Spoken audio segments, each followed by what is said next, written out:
This is Looks Good on Paper, a podcast from Willow about flipping the script on traditional hiring.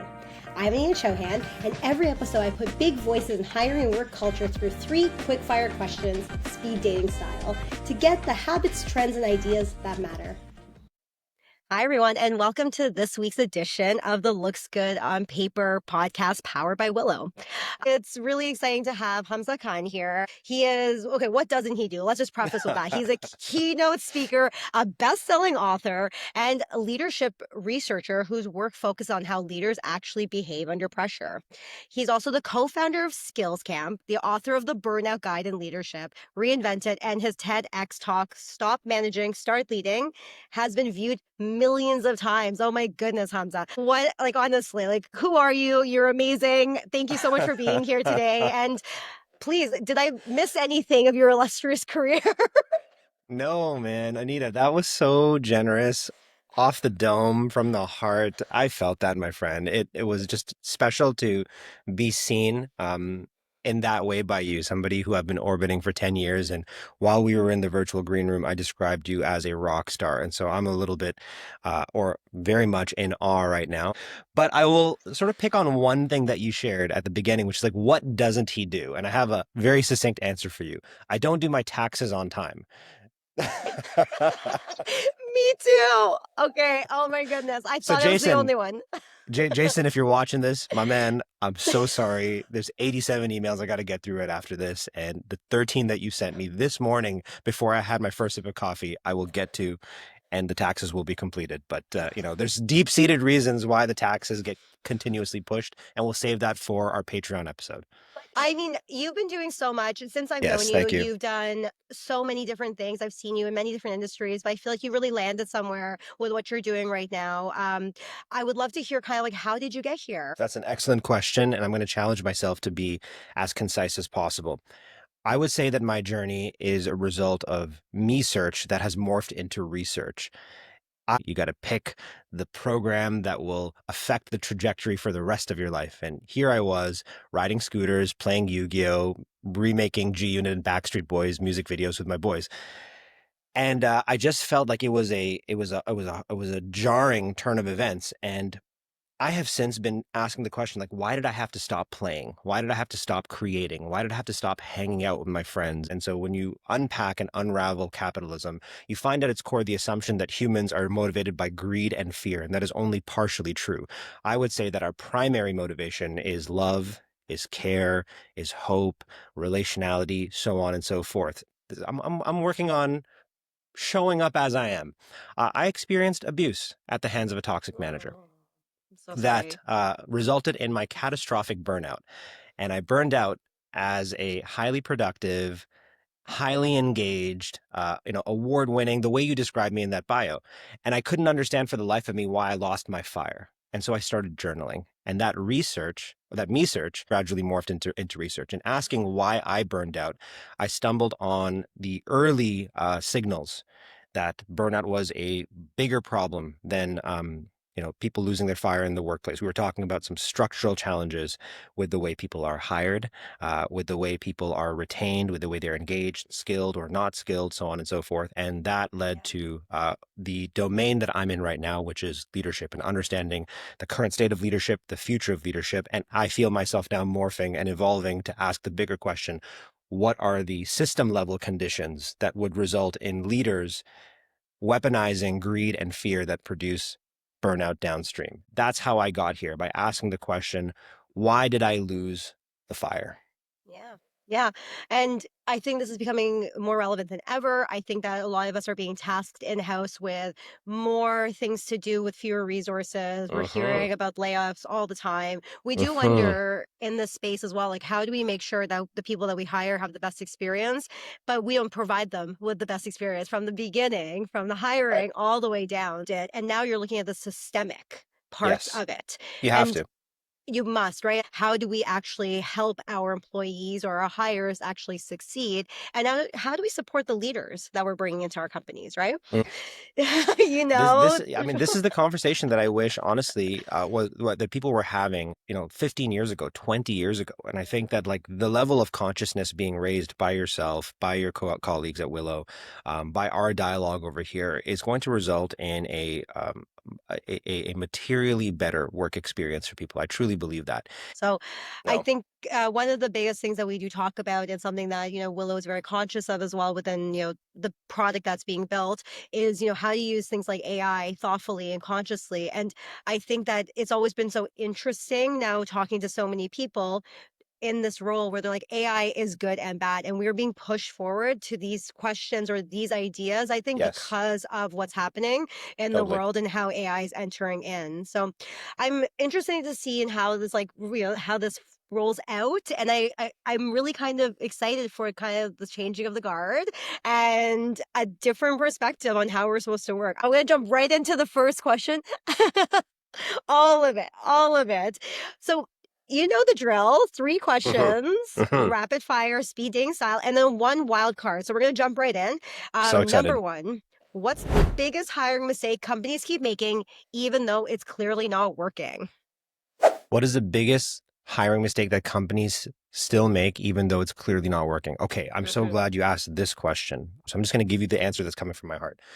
The biggest mistake, and I want to build on something that my sister Sachi Kathur said in the last episode, which shout out to Sachi, hiring for technical capacity, technical capability, technical skills, and not for the soft skills. That is the biggest mistake that I see. And am I biased? Yes, of course, as co-founder and chief evangelist at SkillsCamp. Yes, I'm biased as co-founder, co-CEO of Sage. But this is my life's work, and I see this. I'm understanding this intimately, personally, professionally, and now academically, about to start a PhD on this very subject. The specific skills that are being not assessed for thoroughly enough or at all, I would say, are relational skills, communication, collaboration, empathy, compassion, emotional intelligence, teamwork, so on and so forth, alignment. And then I would say the other skill that falls within the universal skills, soft skills, human skills, power skills category would be leadership. I mean, we're talking about hope now emerging as the number one need for the world's employees. What had to go so wrong that more than trust, stability, and compassion, people are like, hey, we need a hope from our leaders. We need hope from our managers. That's number one. Another one is the Gallup State of the Workplace report. You see every year for the last 10 years, workforce engagement has been declining. And now in the most recent report, they're using words like suffering or surviving. And Ugh. the communities using those terms the most are Gen Z, women, people of color, frontline staff, working mothers. I think there's an Edelman report that I think people would find absolutely fascinating, their trust barometer. In the most Mm. recent report, what was found is that people now hold a sense of grievance against their leaders. That's a very strong word, right? The United States, the founding of Canada, French Revolution, history is a long saga of people getting fed up with the status quo and then overturning it by any means necessary. And we're starting to see the beginnings of that, Anita. Absolutely. This, I believe, you can trace the roots of this fragmentation of the bonds that hold leaders and quote unquote followers together. And I don't like using the word followers because it deprives them of agency. There Yes. are no leaders without followers. Leadership was never a solo act. To lead is to follow is to lead.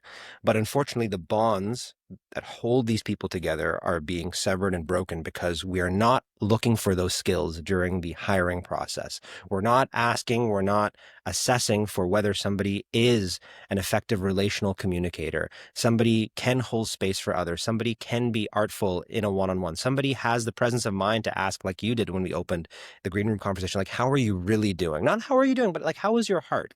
How, right? So yeah, I could go on and on and on, but just the short answer is this: hiring for technical skills, not for soft.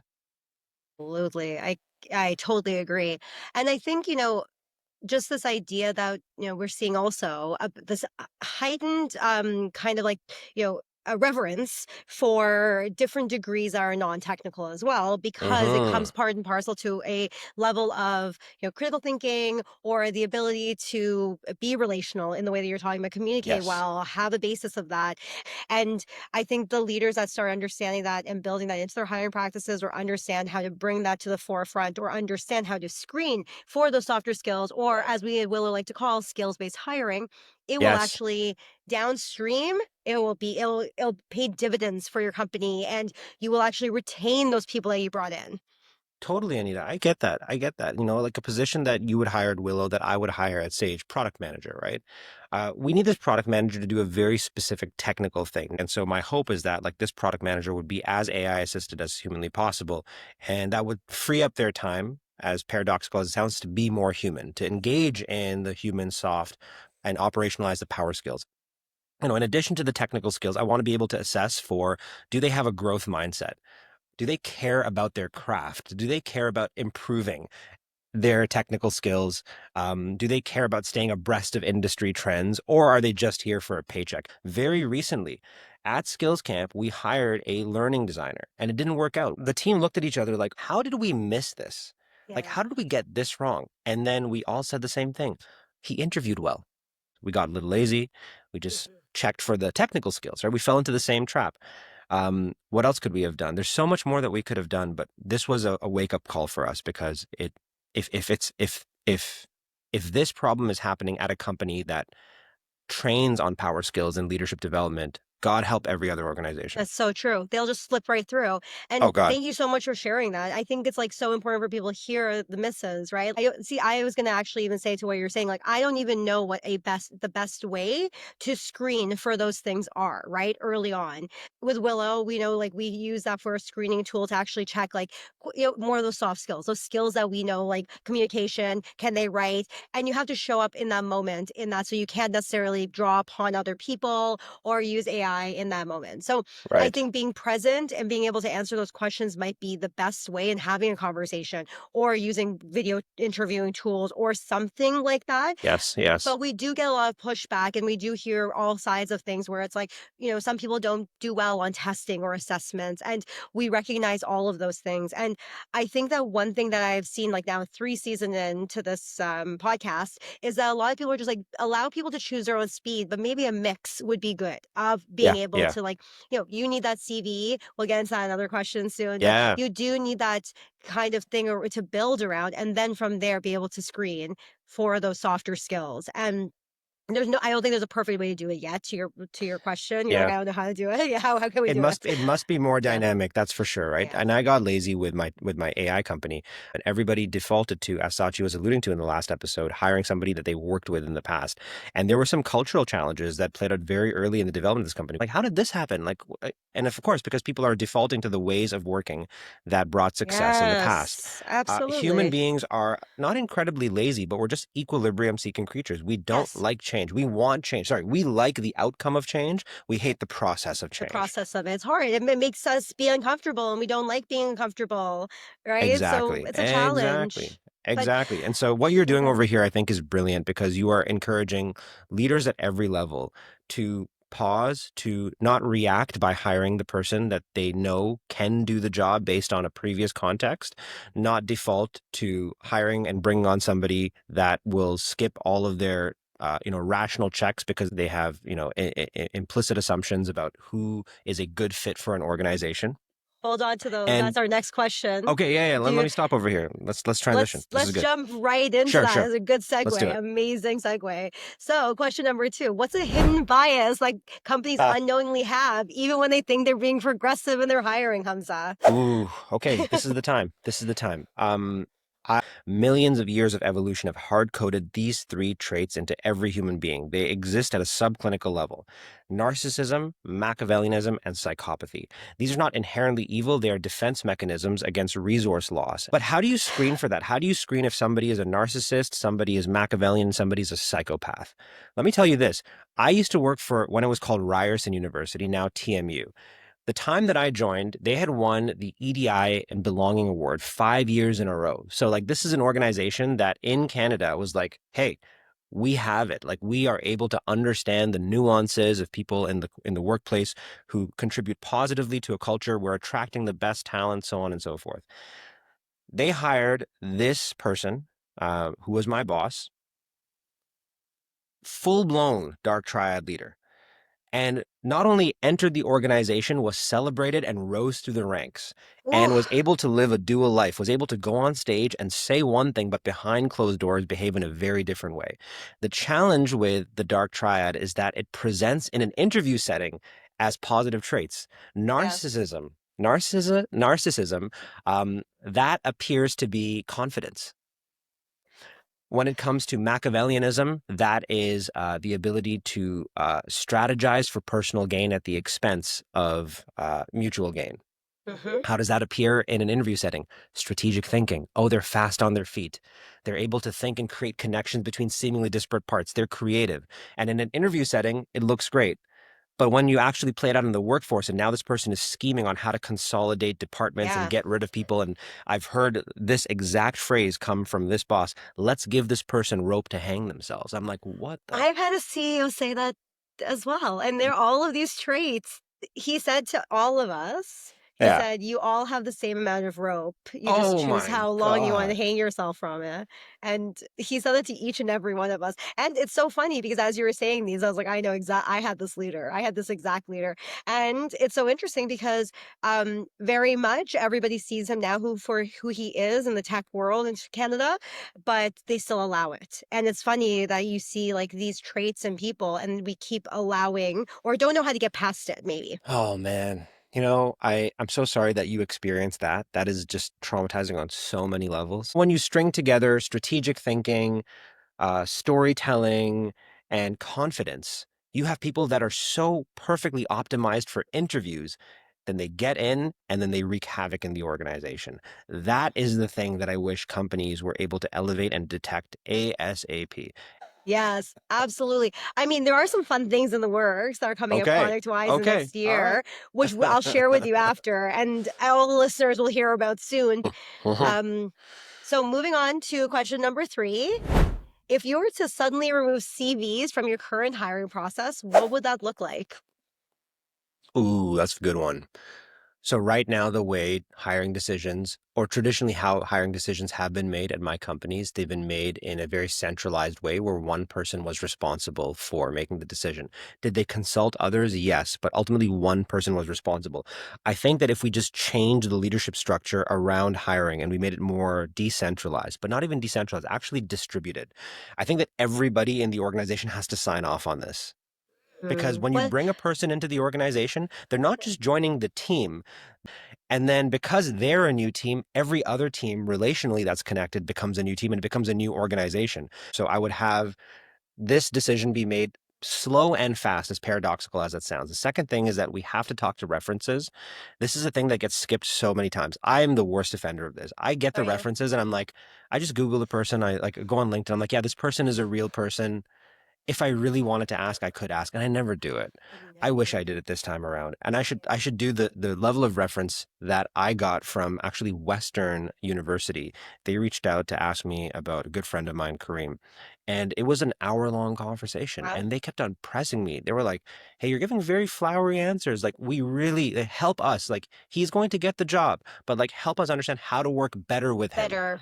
And I was Yes. like, "Oh, wow. Okay, this is the way to do it." It's Yeah. like because I'm always afraid that as a representative of this person, I want them to get the job. Of course. But once they gave me the psychological safety necessary to say, "This person, we want this person."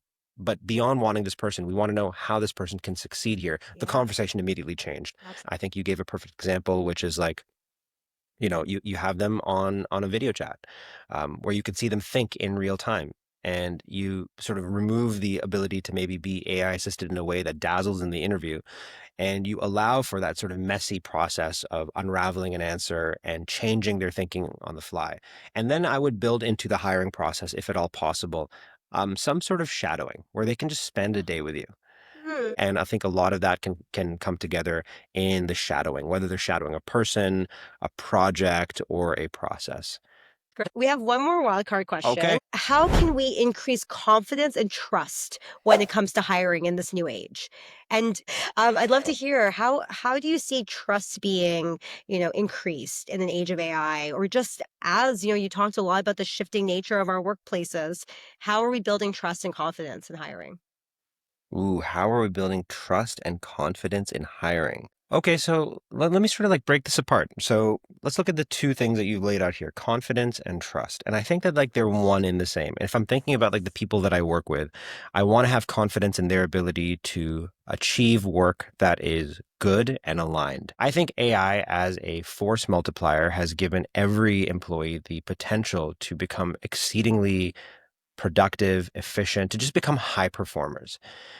At the same time, though, there's many questions about the way AI is changing and going to change the world. Specifically, we're talking about environmental damage. We're talking about filter bubbles, potential for misinformation. We're talking about the potential for all of our data to be weaponized, to be used against us, for power to pool into the hands of three companies now. True. So I That's think true. we're in like a very interesting turning point here where if these conversations are not had, then I think the potential for the status quo that has been animated for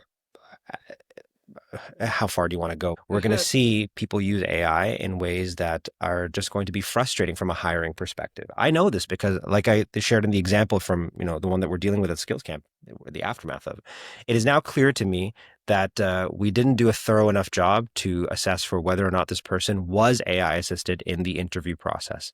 Answered everything very well, but now I'm looking back at this person's LinkedIn profile and I'm like, ooh, how did I not catch this? Like, you actually look different than the way we saw you. And like, who doesn't have an old picture? But I'm like, I uploaded their profile picture and I'm like, yeah, this was AI generated. I'm like, wow, this is an entire fabricated persona that a person has created over here. And sure, we do that. But like, there's now a mismatch between my expectations and the reality in the workplace. And so I lose trust in you when I've Yes. hired you and you've interviewed well, but you're not performing well in the workplace. And then the confidence starts to diminish in the organization. One thing that I'm optimistic for is conversations just like this, where we can say upfront, we are an AI enabled and AI assisted and AI harmonious organization. We ask that you do use AI, but please do not use it in these ways. Or if you do use them, please signal to us that you have used Signal. them. Yes. Just provide that signal. And I'll end by saying this at a broader level. Especially in Canada, we have a lot of organizations that are hesitant to bring in a tool like a Copilot, like a Chat GPT, like even an Anthropic, a Claude, because they're not Canadian. The data centers are not housed in Canada. There's no explicit privacy guarantee. There's no explicit trust guarantee. And so now the time is ripe for organizations like Willow, like Sage, to come out with a different operating philosophy altogether and say that we value your privacy. We value your trust. We value safety. So I think like there's a groundswell happening right now that will lead to a new conversation about AI. Anita, Thank you you. were very kind, my friend. You've indulged like the ramblings of a madman here, but thank you. No, it's been lovely watching your thought process and how you see the world and how specifically you see the world in relation to this very important thing around humans and capital and resources in this way. Just care for the people, man. And like That's so how you care for the people is how they're going to care for their people and how they're going to care for their people. The end user, the colleague, the client, the community that you're impacting. If enough care is passed through the leadership, through the employees, all the way to the end user, in a circular economy, it'll come right back to you. It will absolutely come back. That's a beautiful note to end on. Thank you so much, Hamza, for your thoughts, your generosity, and sharing all the amazing stuff that you've seen and learned. I'm so excited to release this to the public. Thank you, Anita. Thanks for joining me on Looks Good on Paper, powered by Willow. If today's 3-question sprint gave you something new to think about, hit subscribe and share with your network, because in hiring, and really in life, it's never just about what looks good on paper.